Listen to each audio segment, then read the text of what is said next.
राम जय जय राम ओम श्री राम जय राम जय जय राम ओम।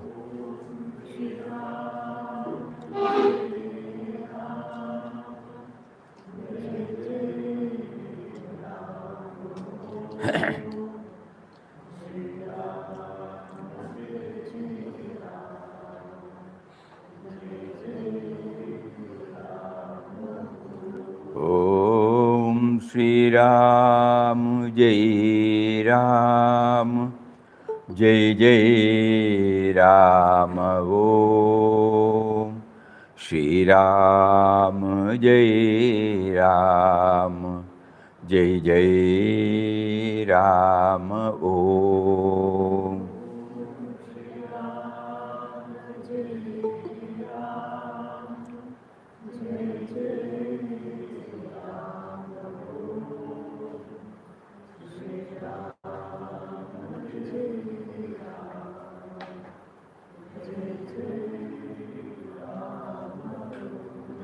ओम श्री राम जय राम जय जय राम ओम श्री राम जय राम जय जय राम ओम।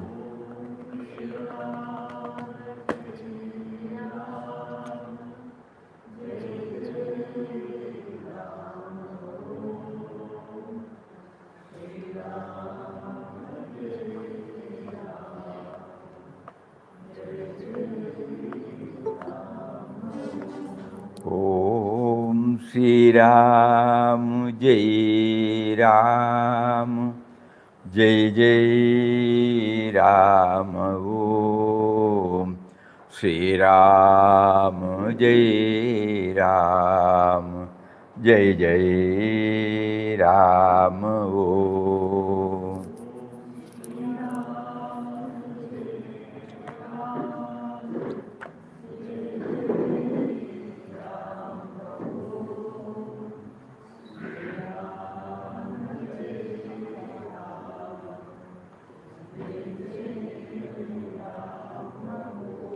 श्री राम जय राम जय जय राम ओम।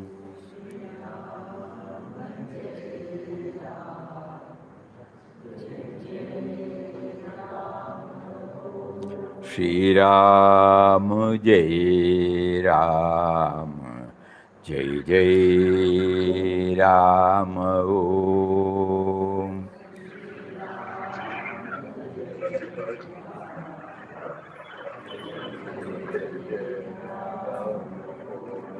श्री राम जय राम जय जय राम ओम।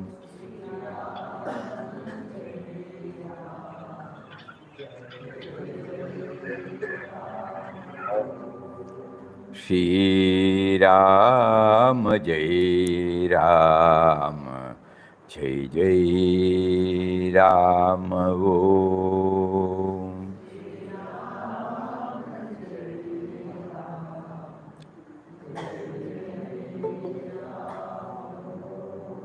श्री राम जय राम जय जय राम ओम।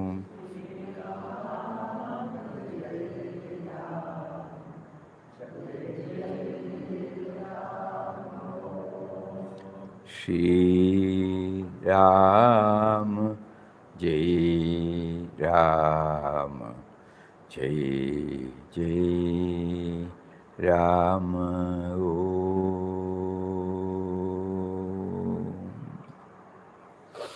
ओम श्री राम जय जय राम। हरि ओम टू एवरीबॉडी। हरि ओम स्वामी जी। हरि ओम स्वामी जी। हरि ओम। प्रणाम स्वामी जी। प्रणाम प्रणाम। प्रणाम स्वामी। We are now in the 27th chapter. What is the speciality of this chapter?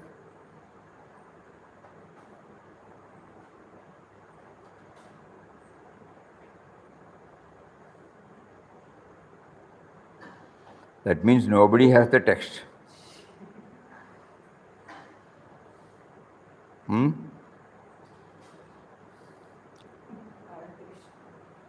No sound.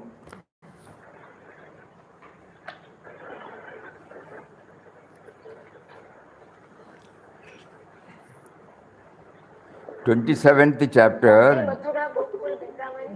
Eh? Mathura, Gokul, Brindavan. That is the speciality. Before we go into the chapter, we would like to read the cosmic play. Swamiji. Bhakti. Why does the Brahman, the immutable, the eternal, the ineffable, manifest himself? Why and how does the non-dual become dual? Advaita proclaims that duality is only an illusion. All is Maya. Brahman alone exists. That alone is Nitya. All else is Mithya. Once that is realized, the world of duality will cease to exist. The Puranas, however, why some sound? Kindly mute the Hari Om. Kindly mute the audios, please. The Puranas, however, give a sweeter explanation. Lord Narayana is the Supreme Person, equivalent to Brahman, in this creation, and this creation is his Leela, his play, the cosmic game. He is pictured as lying on his serpent couch with his consort Lakshmi sitting at his feet with eyes half closed, immersed in bliss. From this abode of peace, he decides to incarnate himself in order to enjoy his own creation. He takes on many incarnations, but his incarnation as Krishna is the exciting climax. A burst of joyful laughter, as it were, exploring the frailties and beauties of his own creation, admiring its grandeur, plumbing the heights and depth of its meaning, sometimes flouting his own laws, sometimes obeying, for he is the Purushottama, the Supreme Being, who possesses both the immutable unity and the mobile multiplicity. Who possesses both the immutable unity and the immobile multiplicity. Lord Narayana is Satchit Ananda, existence, knowledge, bliss. And his incarnation as Krishna is the expression of his Ananda. Because of it, all creation is possible. Because of his play, because of his delight, because of his sweetness. Krishna is the incarnate divinity of love. He is the essence of the love of the divine, for the divine, for the Jiva is also divine, and only the divine is capable of loving the divine with a love that is also divine. Krishna is the supreme, eternal, infinite, immortal, self-play, self-issuing, self-manifesting, self-finding. The blue boy of Vrindavan is the Lord, descended into the world to play from the divine Ananda. The call of his flute seeks to transform the lower, ignorant drama of mortal life into this divine Ananda. Those who are deaf to this enchanting call of love may be forced to listen to the crack of the whip at Kurukshetra, but to the seer, that is only another aspect of his love. If he appears to break the established human molds, it is only in order to create new molds from higher planes, and for this he has to shock the sleeping mind of humanity in order to change, liberate, divinize it. He is perfect love and perfect beauty, giving rise to perfect delight. The complete revelation of Satchit Ananda in a mortal frame. If this is Krishna, then what about the Jivas? Why and how did they manifest? Are they not divine and therefore part of the game? Why then do they not realize that it is a game? Why do they have to suffer and sin, laugh and cry? Why does the beggar not realize that he is in truth the divinity clothed in tatters? The Puranas declare that the whole of life is indeed the Leela of the Lord, in which he himself is the hero and the villain, the actor and the audience, the director and the producer, the song and the silence, and even the very stage on which the drama is enacted. It is by a large mobilization of his Prakriti, his energy, his will, and power that he manifests himself in all this multiplicity. But then the question arises as to why he allows himself to get caught in the web of his own creation. Can the spider be trapped in its own web? The explanation is simple. The best actors are those who can completely immerse their private lives in the personality of the character they are portraying. So also in the cosmic drama, the supreme actor has to forget his true nature and allow himself to be caught in the web of his own Maya. If he is to completely and satisfyingly enact the different roles, he becomes the king on the throne and the beggar in the street, the murderer about to be hung, and the victim lying in a pool of blood, as well as the judge pronouncing judgment in the court. He is the solo actor, the sole enjoyer, the only experiencer, oblivious of his divine origin, submerged in the role. He is playing, laughing, crying, dancing, singing, living, and dying. The Avatara comes in order to free the Jiva from this complicated web of divine origin and enable it to realize its own nature. Fortunate are those who happen to catch the lilting strains of his sweet music emanating from his magic flute. For them, the mundane world ceases to charm, and like the gopis of Vrindavan, they run in rapture to that enchanter in the forest, forgetting everything, spellbound by the form of that Lord of love and beauty, Shyama Sundara, Manamohana Vanamali. Advaita seeks for the indefinable existence beyond personalities, but the devotee of Krishna sees in him the indefinable personality. By adoring him and by union with him, the jiva can come to enjoy its own divine status. This is the promise made by him to Uddhava and Arjuna.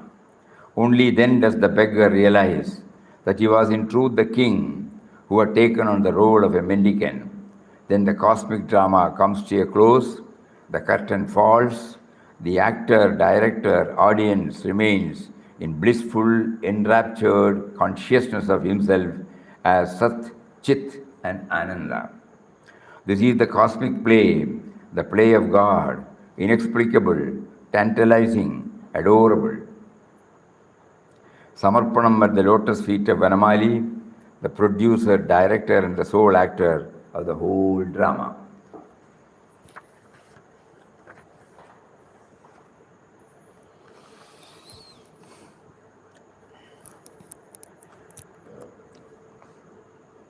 In the book entitled Krishna Leela, this is the last chapter. though every now and then the writer brings in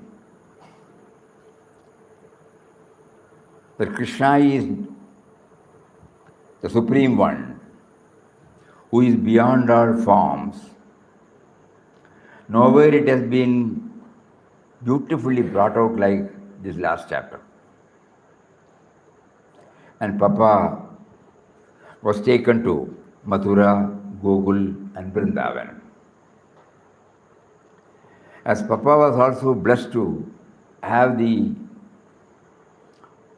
experience of being one with the creation, and at the same time retaining his sense of duality, and he was able to commune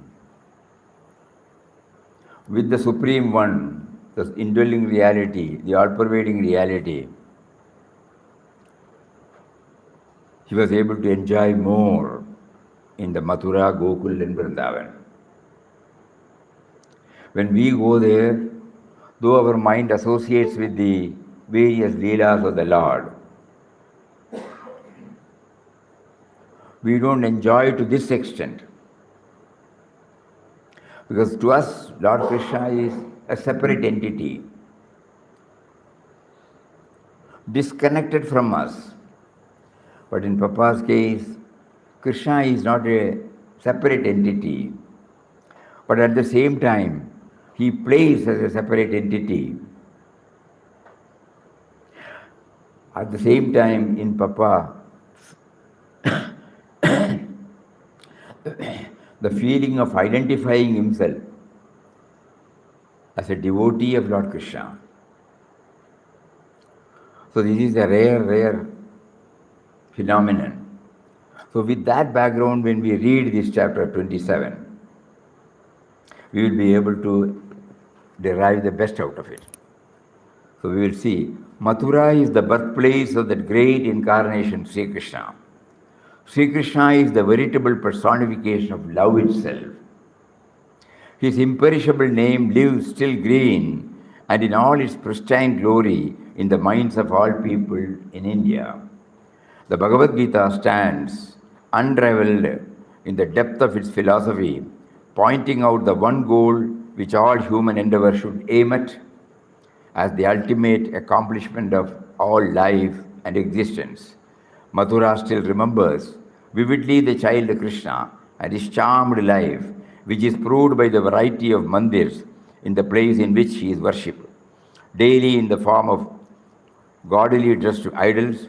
On the day of Ramdas's arrival at Mathura, Ramkinkar was being laid up with fever.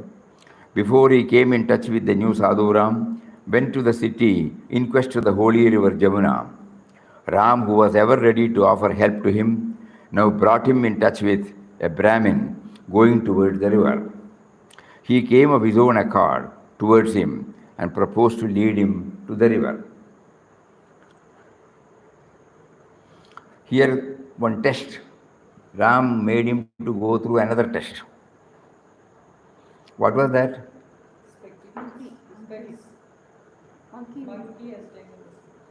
Yes.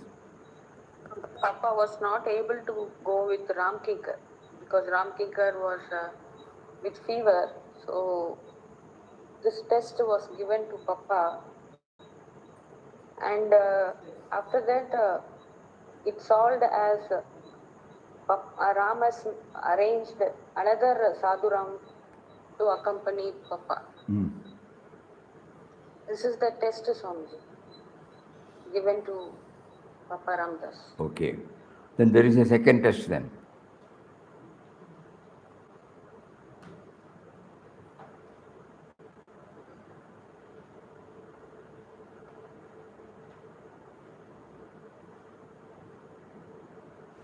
He went to the river for a bath. He had kept his lota and the spectacles. And when he came out, suddenly a monkey came and took the spectacles. It was difficult for Papa to have the correct vision in the absence of spectacles. Swamiji, positive outlook. Positive outlook. And then Papa felt, oh, probably the time has come for him that God may be restoring his sight fully. But the Brahmin who accompanied Papa did not feel satisfied with that. He immediately asked two boys and explained to them, and they somehow chased the monkey and got the spectacles back. It was all Ram's wish and thought within himself, perhaps Ram meant to restore. So the monkey here, however, in about a quarter of an hour, the boys returned, bringing with them the pair of spectacles in a sound condition. It was, after all, a test of Ram on his humble slave.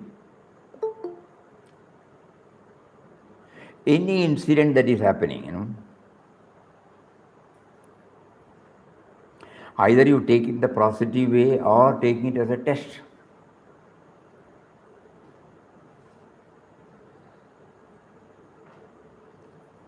And when we have been blessed with such a mental background, there won't be any anxiety at all to get back or to. Suppose we are there, what we would have done? We would have become panicky.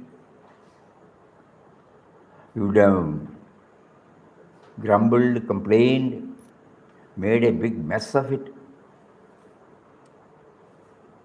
Even now, even after listening to this, we will be doing the same. But because the conviction is there, that God does everything for the best. And he himself says it was a test.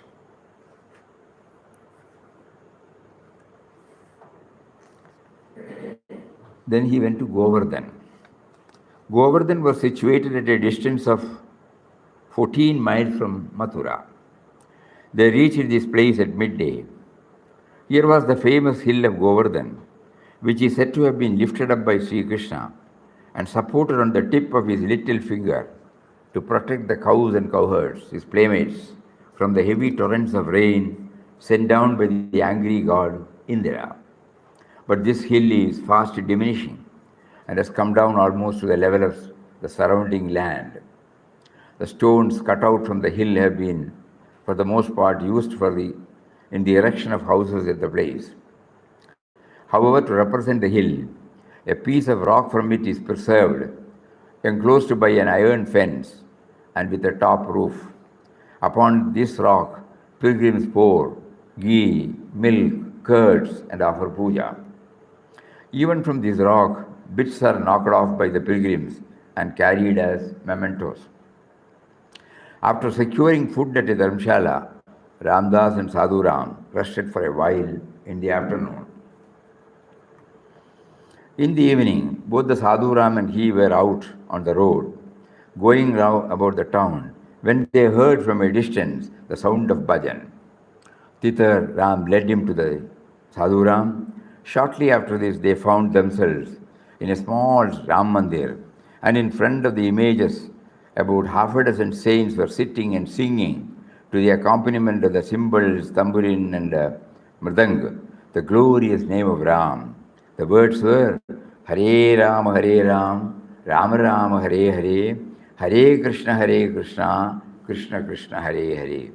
This bhajan was sung repeatedly in a variety of tunes, producing in the atmosphere an electric influence full of peace. In this place, he remained for nearly 4 hours, fully absorbed in the charming sound of Ram's name. Next day, he and his guide started back for Mathura after a short stay there. Ramdas, who missed the Sadhuram, proceeded alone to Gokul, lying at a distance of about 5 miles. Gokul is the place where Sri Krishna grew up as a child, played his games, exhibited his extraordinary powers. Here also the blessed Jamuna flows. It was here in this river, perhaps, that Sri Krishna rode and danced on the hood of the venomous serpent Kaliya. After a day's stay here, he returned to Mathura, whence he proceeded to Vrindavan, about 6 miles off. Vrindavan is a very delightful place. Here the same Jamuna flows in all her tameness and purity. There are beautiful natural gardens of neem and other trees on the banks of the river. To sit under their cool shade, when the fresh breeze is blowing over the place from the bosom of Mother Jamuna, is to enjoy heaven itself. He was charmed with the place and stayed on the banks of the river for a fortnight. For a fortnight.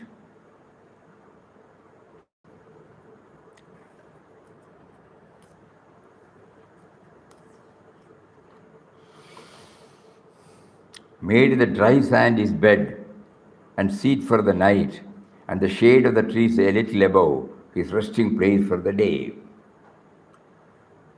Moonlit nights here were all bewitching. The very air seemed to be charged with the presence of that love incarnate Sri Krishna. And when soft breezes were blowing, they seemed to be carrying into Ramdas's ears the maddening music of Sri Krishna's flute and the silvery sound of the tinkling tiny bells of his blessed dancing feet. Now and again, a deep, soft, and resonant voice would travel in the air, Radhe Shyam, Radhe Shyam. Ramdas lived there in a state of complete ecstasy and rapture. Days passed by unconsciously. The whole stay seemed to be one long drawn, sweet, pleasant dream. At Vrindavan, he visited many Krishna mandirs, of which the Ranganatha Mandir is a huge and picturesque structure. It resembles the fortress enclosed by high, massive walls. The gateway and interior building and roofs are all made of stone, artistically carved. The command came at last from Ram to quit. Returning to Mathura, he got into a train directed by the friends of the place.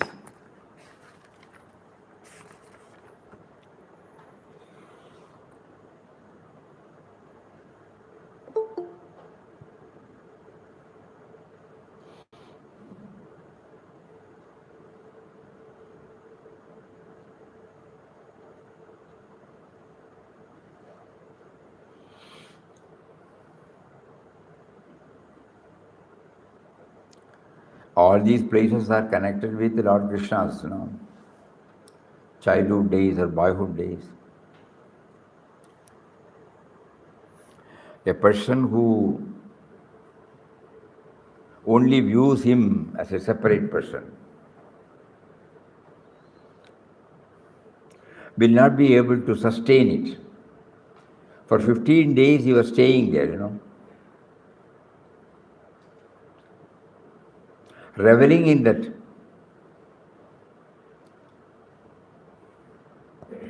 realm where his identification with the avatar must have become complete.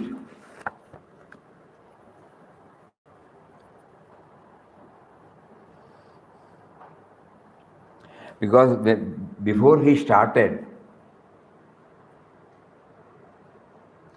this yatra, he had the darshan of Lord Krishna, who was his chosen deity, and he prayed to him to that form, that he would like to have the form explained in Srimad Bhagavad Gita, the Vishwarupam, and not this form. So that is how the Jnanottara Bhakti came, knowing fully well that he is the only indwelling and all-pervading reality. He was also enjoying the Saguna Swarupa of the entire creation.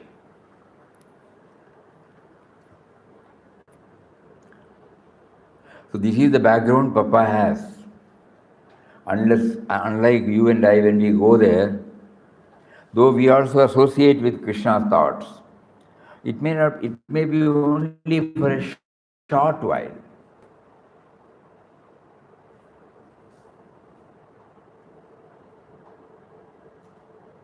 Because to think about everything, just now we read out, the cosmic play.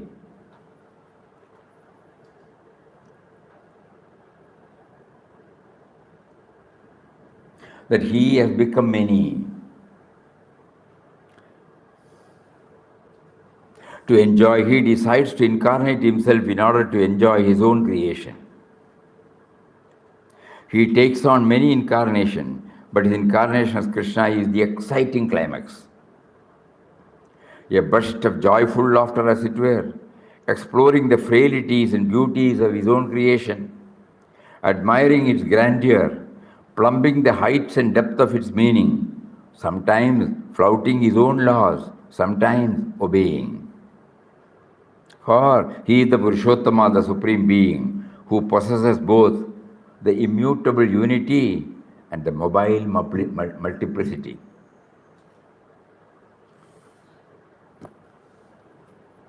Lord Narayana is Satchidananda, knowledge, existence, bliss. And his incarnation as Krishna is the expression of his Ananda. Because of it all creation is possible.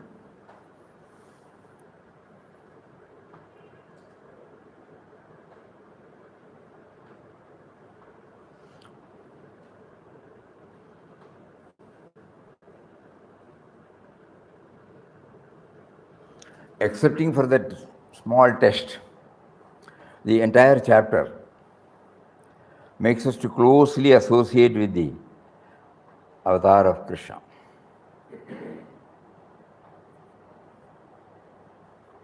Especially this Mathura, Gokul and Brindavan.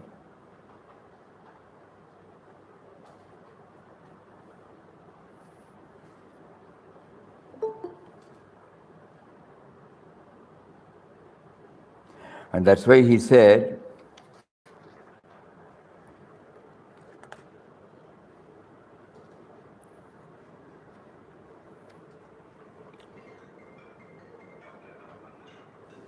even the breeze, the very air seemed to be charged with the presence of that love incarnate Sri Krishna.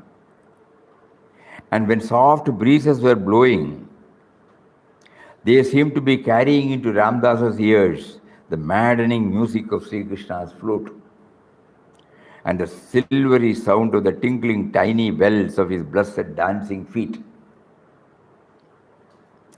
Now and again, in a deep, soft, resonant voice, would travel in the air, Radhe Shyam, Radhe Shyam. Ramdas lived there in a state of complete ecstasy and rapture. Days passed by unconsciously. The whole stay seemed to be one long-drawn, sweet, pleasant dreams.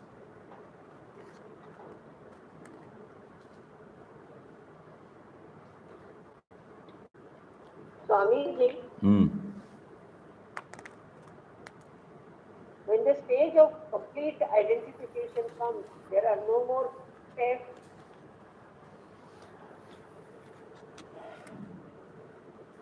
When the tester and the tested become one,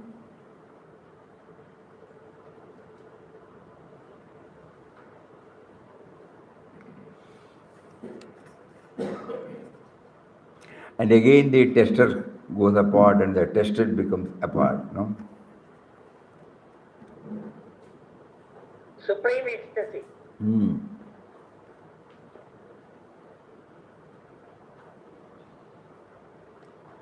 When he said when the monkeys took the spectacles, it was a test. If that resignation is not there,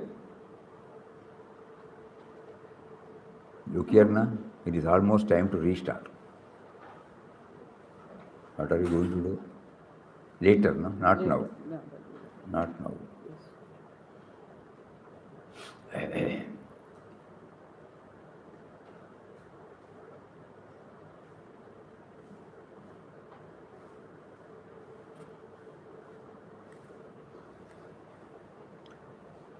So he himself said, Ram was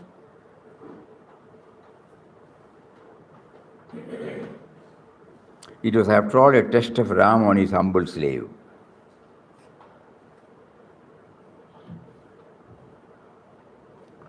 That means the mind has become that much still, serene, peaceful.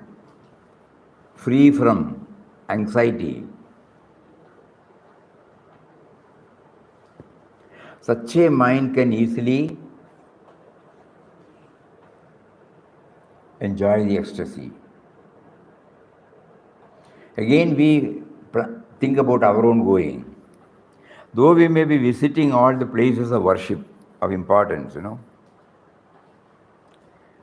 our mind is not fully filled with the places we go or the glories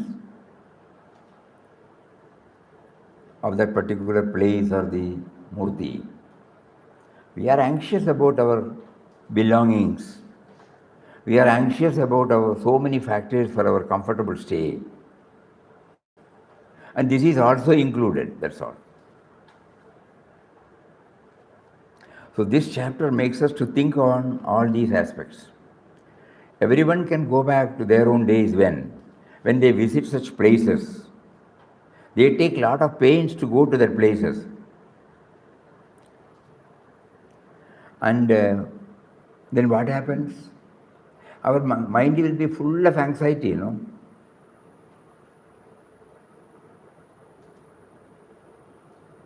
Whether the accommodation we arranged is all right, whether we will be able to,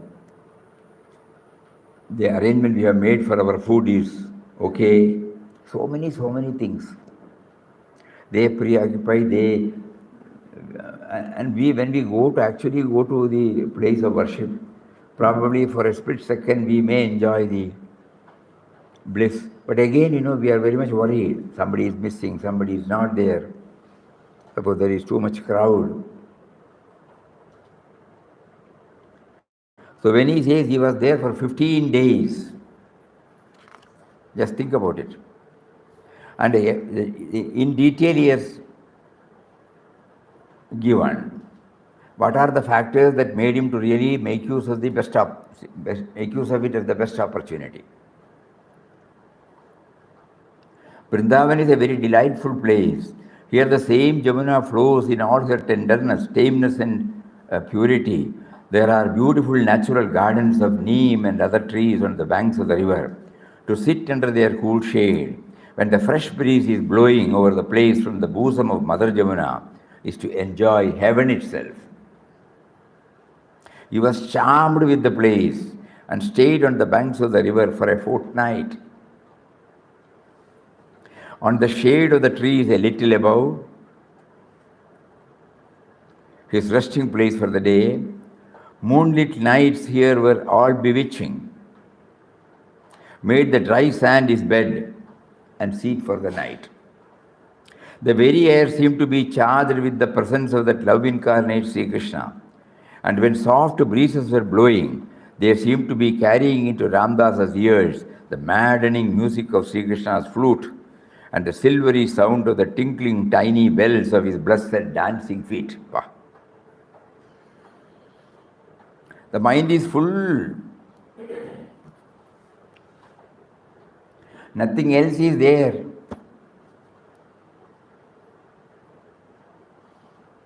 So under the shade of a tree, on the sand bed, he was able to remain there for 15 days.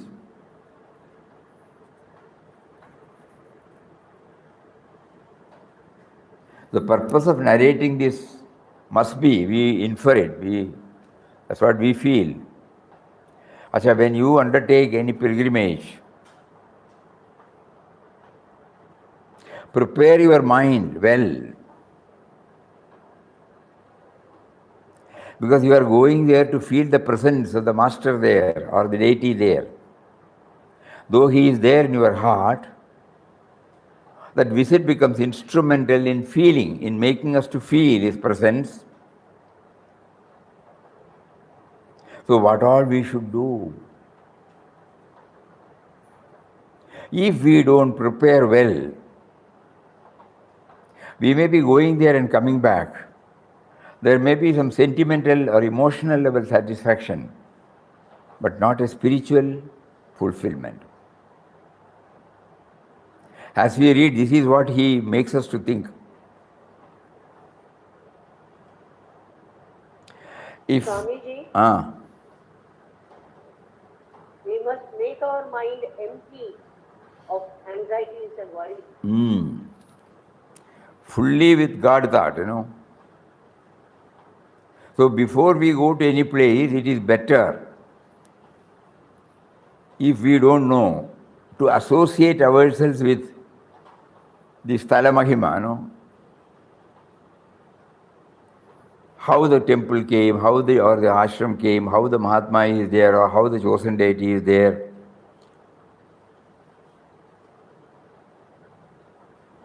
Suppose we are going to an ashram to meet a Mahatma. It is better to go to the beginning of his spiritual journey than seeing him at the end.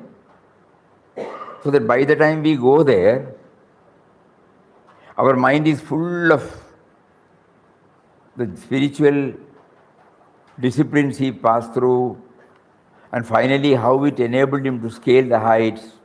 And with that bhavana, when we go and sit before the Mahatma, we don't have to ask anything. The purpose has been served.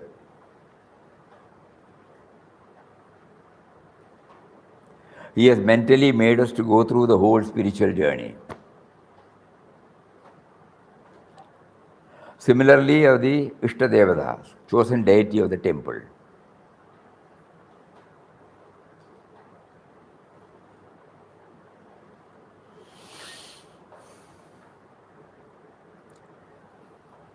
Because this particular chapter, there is nothing else to discuss.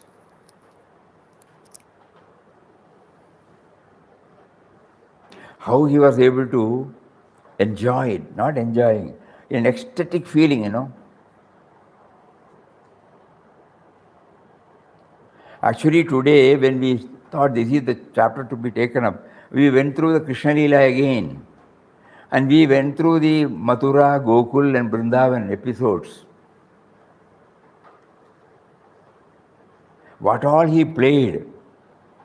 And at every time the writer was connecting the tiny little Gopala, tiny little Krishna with the Supreme One also.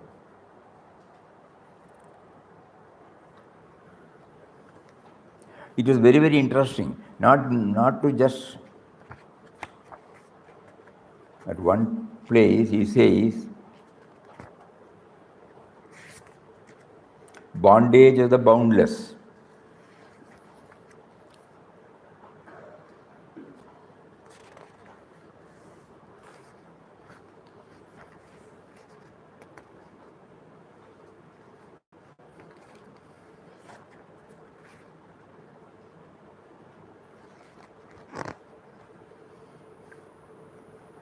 One day, Yashoda got up early to assist the maids in churning curds. She left the sleeping Krishna and tiptoed out of the room to boil the milk and churn the curds before he woke up. It so happened that he woke up soon and was quite annoyed to find her missing. Even though he was about 3 years old, according to the custom he had not yet been weaned, and it was his usual habit to have a good feast as soon as he got up. He shouted for his mother, but the noise made by the wooden churn, as well as the fact that she was singing songs about him, drowned out his baby voice. By now, he was thoroughly disgruntled and decided to go down and investigate. Ah, there she is, busy churning curd, when she should be feeding me, he thought, as he spied her from the door. Running to her, he caught hold of the churning rod, put a stop to the whole operation. She turned to look at him. Her eyes melted with love, and her breasts started to flow of their own accord. He was such an enchanting sight. His bunch of curls was sprouting from the top of his head, where she had tied it in its previous evening with a single peacock feather stuck in the middle. His eyes were smudged with collyrium due to the tears he had shed, and now one tear was precariously balanced on his lower lids, wondering whether to fall loath to leave those lovely eyes. His lips were pink, with the full lower lip thrust out in a delicious pout. She caught him to her in a tight embrace, and loosening her garment, she started to feed him. Both mother and the son were thoroughly enjoying this interlude. He sucking with gusts, and she watching with great tenderness, when suddenly she heard the hissing noise of the milk boiling over on the fire. Placing the child down on the floor, she ran to rescue the milk. Krishna was furious. His eyes became red, his lips trembled. It was bad enough to have been deprived of his pleasure in the morning, but this was the very limit. To be dumped like a sack of potatoes where he had not finished drinking his fill, he would show her. He took up the heavy wooden churn and brought it down with a bang on the mud pot containing the curd she had been churning. The buttermilk gushed out with a gurgle, with the blob of butter in the middle, with make-believe tears in his eyes. Make-believe tears. He looked aghast at what he had done.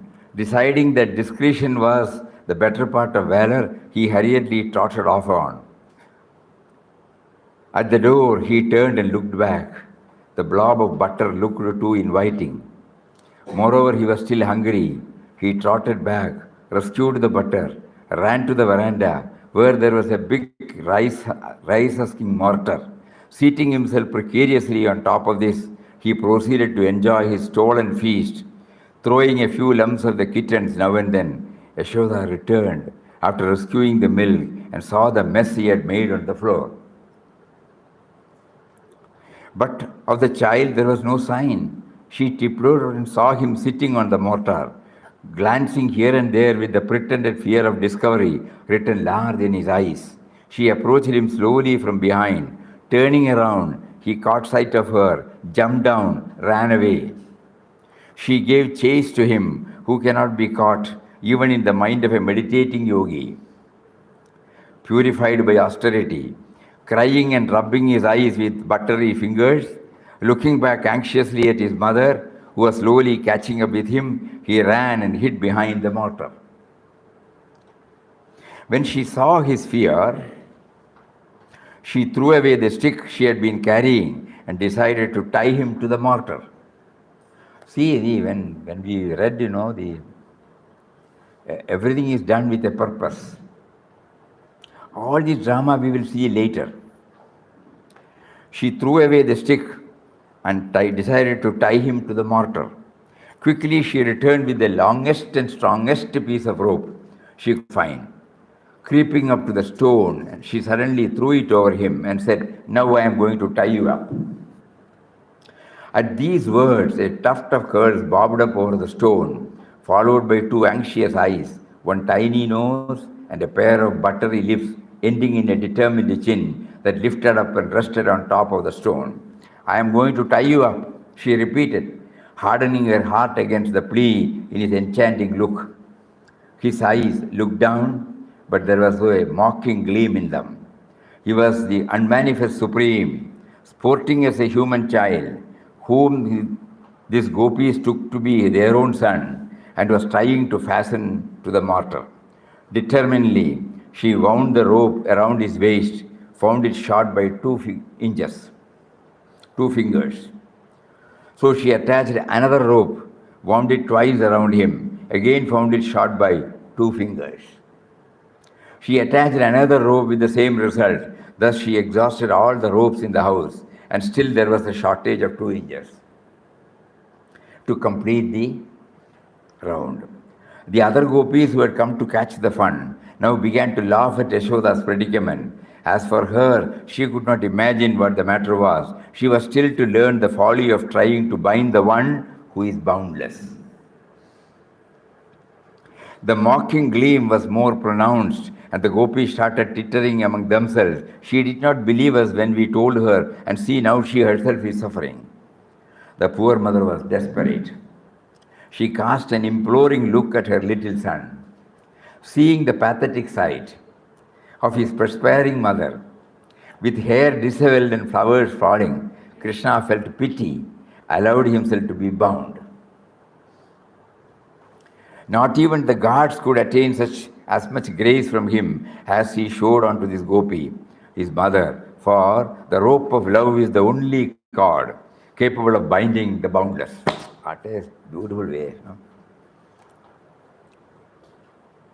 Not even the gods could attain as much grace from him as he showed to his gopi, his mother, for the rope of love is the only cord capable of binding the boundless.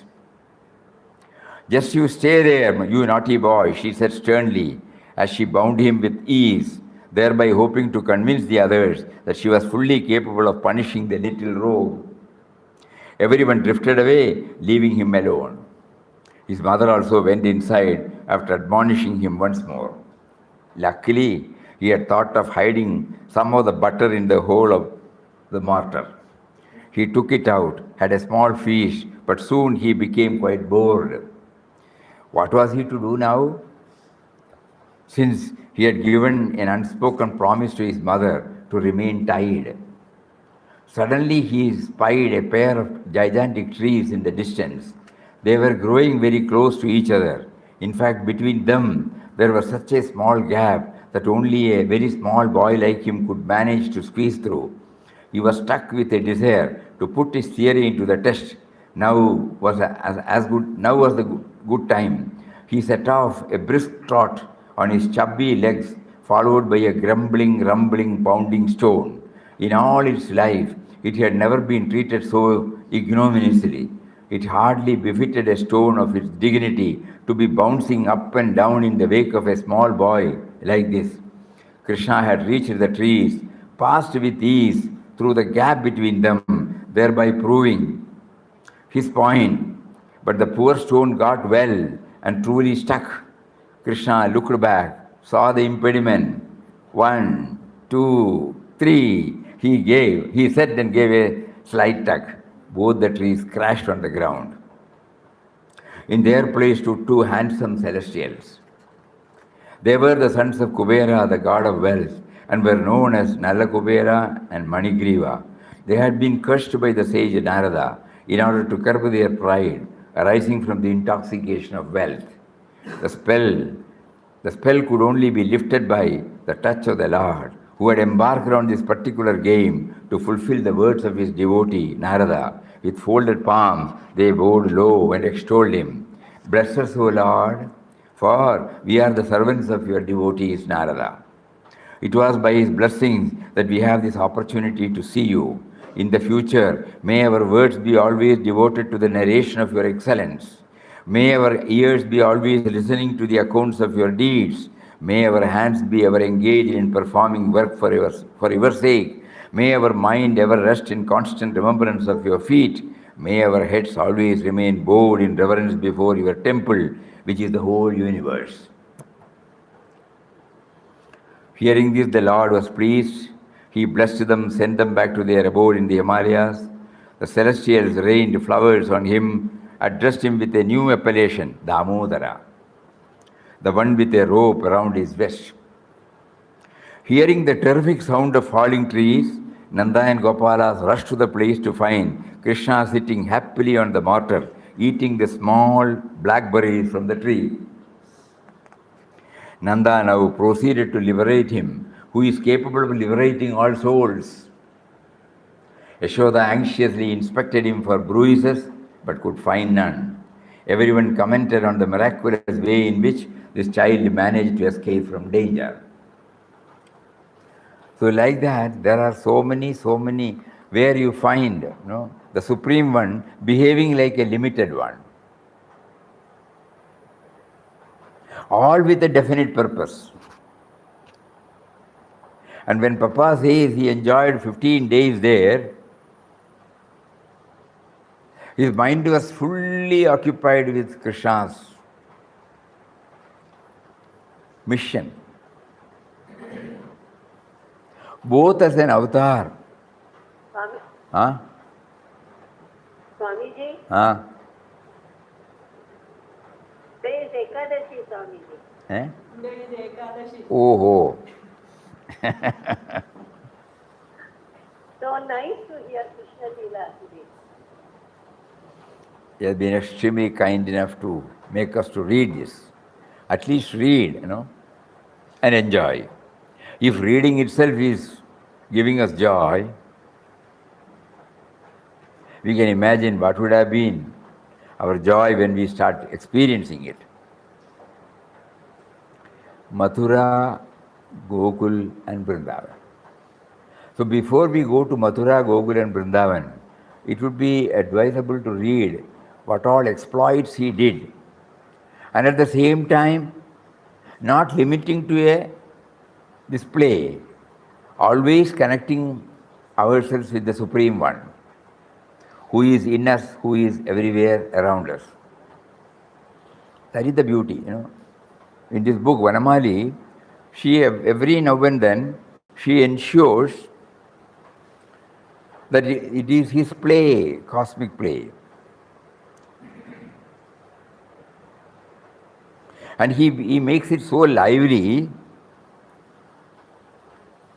that he behaves exactly like a mischievous child. But at the same time, behind that play, so many people are getting liberated,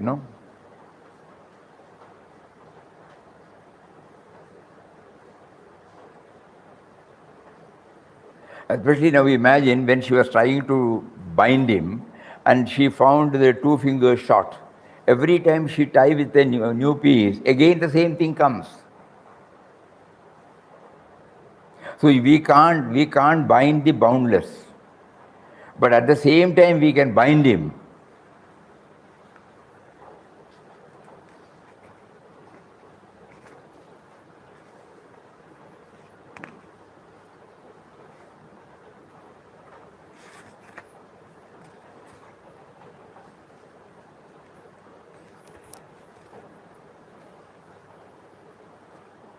His mother.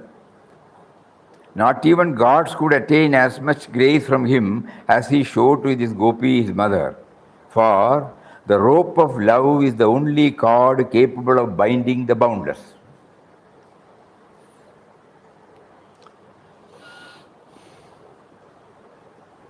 Bhakti, divine love.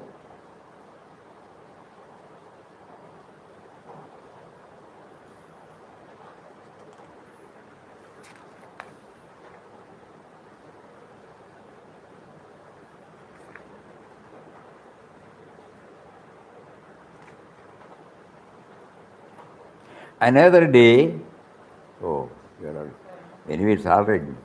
Another day, when Krishna was toddling through the streets on another of his nefarious errands, he saw an old lady laboriously carrying a basket of fruit that she had managed to collect from the forest.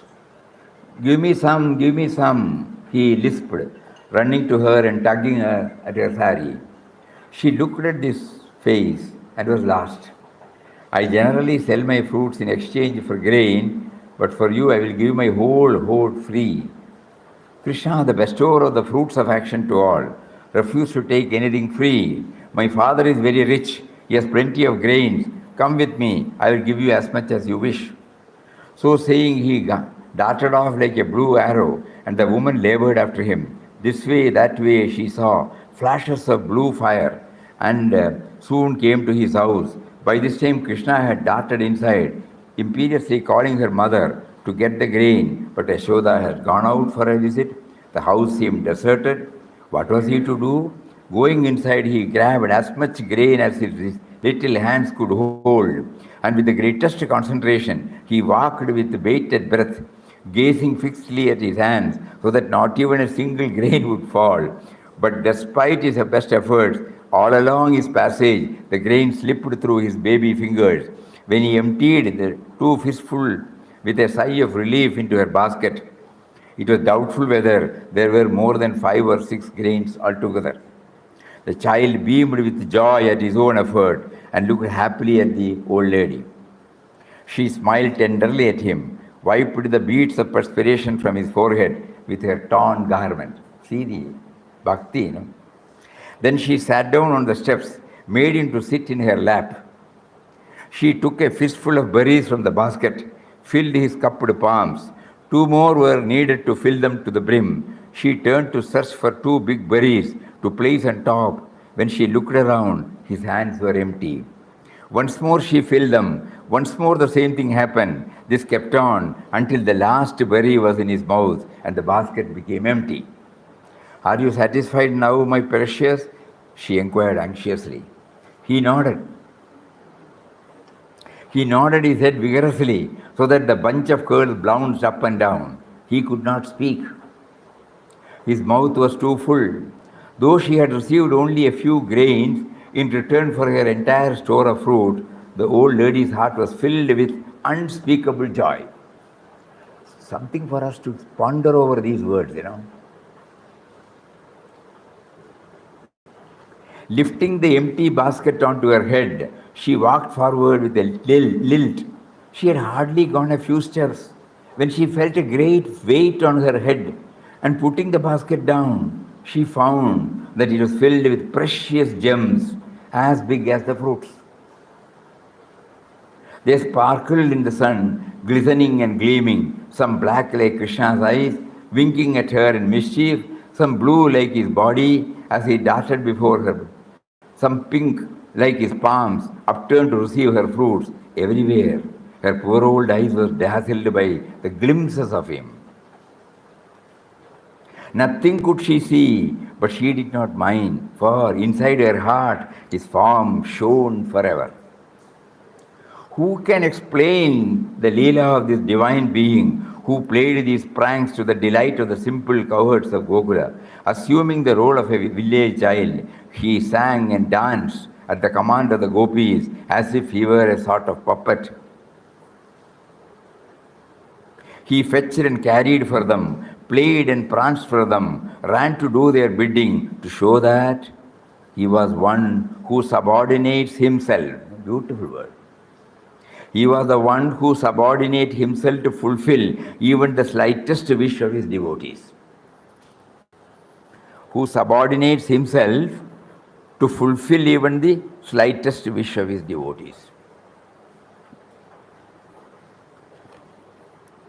Just now, look, we were made to go through the 27th chapter. And what he blessed us, Papa blessed us with something which we can never forget.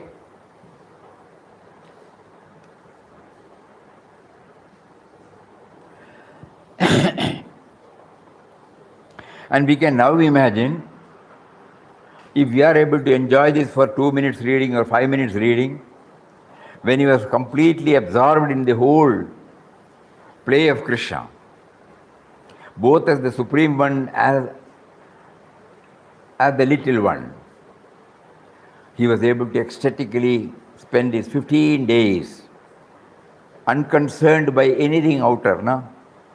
Just imagine 15 days under the shade of a tree on the sand bed. And he closes the chapter with that feeling. Days passed by unconsciously. The whole stay seemed to be one long drawn, sweet, pleasant dream.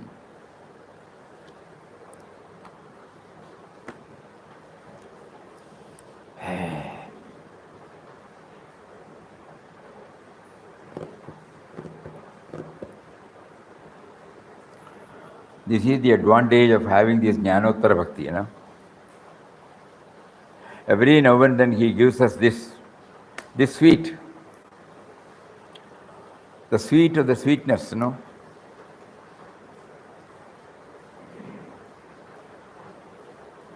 Not merely as the Supreme One, the one and only articulating power, the one and only subtle and mysterious power, but at the same time, Jnanottara Bhakti gives us this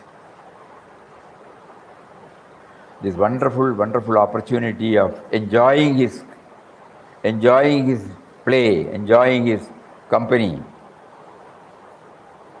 The description has been such that we were just sitting we were all taken to Mathura, Vrindavan, and we were watching from Yashoda's house.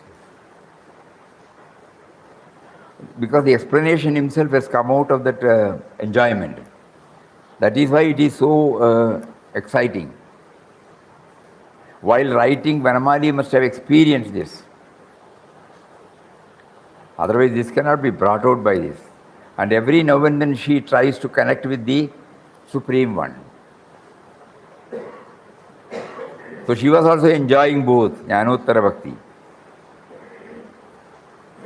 Every time she repeats, he is the Supreme One. At the same time,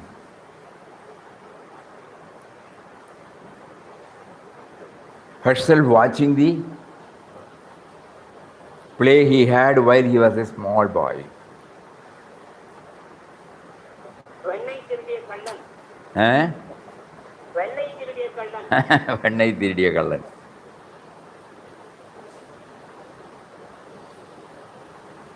There is a song, what is that song? He says, the two meanings are there in the song. Makan na kaya,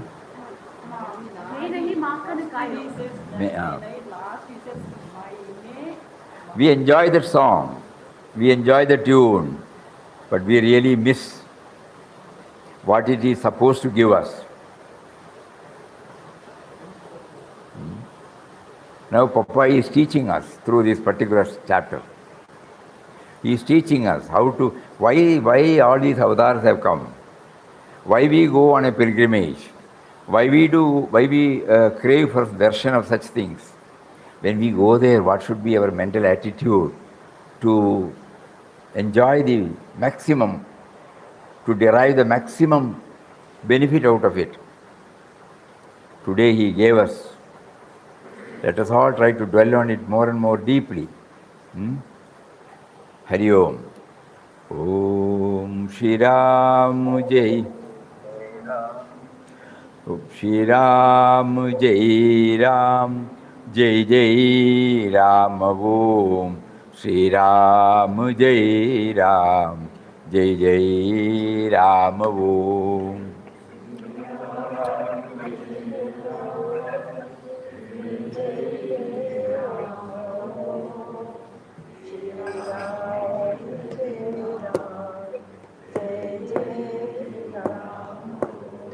Shri Ram Jai Ram.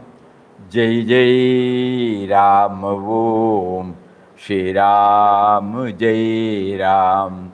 Jai Jai Ram. Om.